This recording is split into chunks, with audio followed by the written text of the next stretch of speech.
नमस्कार। अर्चना की आवाज़ चैनल में आपका स्वागत है। आइए सुनते हैं मुंशी प्रेमचंद की लिखी कहानी दूसरी शादी। जब मैं अपने 4 साल के लड़के राम स्वरूप को गौर से देखता हूँ तो ऐसा मालूम होता है कि उसमें वह भोलापन और आकर्षण नहीं रहा जो कि 2 साल पहले था। वह मुझे अपने सुर्ख और रंजीदा आंखों से घूरता हुआ नजर आता है। उसकी इस हालत को देखकर मेरा कलेजा कांप उठता है और मुझे वह वादा याद आता है जो मैंने 2 साल हुए उसकी माँ के साथ, जबकि वो मृत्यु शैया पर थी, किया था। आदमी इतना स्वार्थी और अपनी इंद्रियों का इतना गुलाम है कि अपना फर्ज किसी किसी वक्त ही महसूस करता है। उस दिन जबकि डॉक्टर नाउम्मीद हो चुके थे, उसने रोते हुए मुझसे पूछा था, क्या तुम दूसरी शादी कर लोगे? जरूर कर लेना।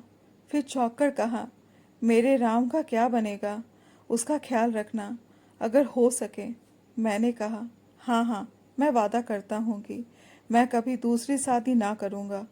और राम स्वरूप, तुम उसकी फिक्र ना करो। क्या तुम अच्छी ना होगी? उसने मेरी तरफ हाथ फेंक दिया, जैसे कहा, लो, अलविदा। 2 मिनट बाद दुनिया मेरी आंखों में अंधेरी हो गई। रामस्वरूप बेमाका हो गया। 2-3 दिन उसको कलेजे से चिमटाए रखा। आखिर छुट्टी पूरी होने पर उसको पिताजी के सुपुर्द करके मैं फिर अपनी ड्यूटी पर चला गया। 2-3 महीने दिल बहुत उदास रहा नौकरी की, क्योंकि उसकी सिवाय चारा न था। दिल में कई मंसूबे बांधता रहा। 2-3 साल नौकरी करके रुपया लेकर दुनिया की सैर करने निकल जाऊंगा। यह करूंगा, वो करूंगा। अब कहीं दिल नहीं लगता। घर से खत बराबर आ रहे थे कि फलना फलना जगह से नाते आ रहे हैं। आदमी बहुत अच्छे हैं। लड़की अकल की तेज और खूबसूरत है। फिर ऐसी जगह नहीं मिलेगी। आखिर करना ही है तो कर लो। हर बात में मेरी राय पूछी जाती थी, लेकिन मैं बराबर इनकार किए जाता था।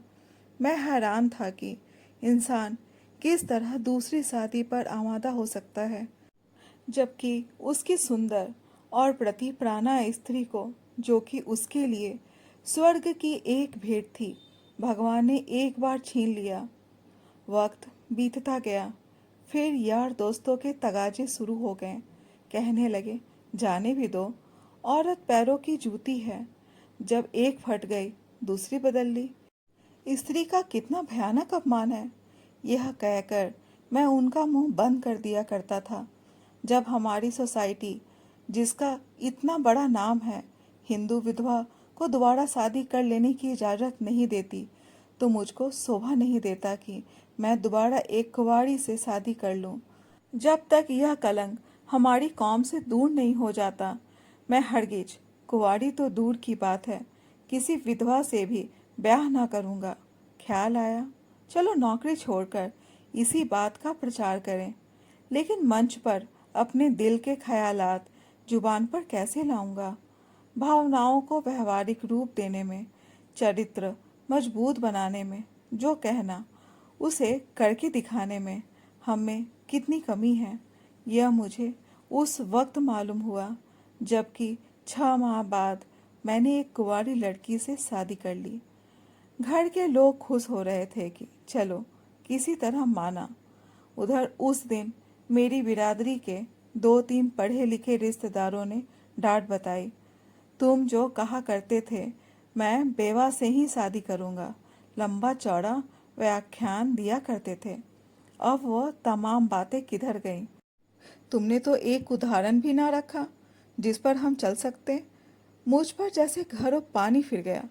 आंखें खुल गईं। जवानी के जोश में क्या कर गुजरा, पुरानी भावनाएं फिर उभर आईं।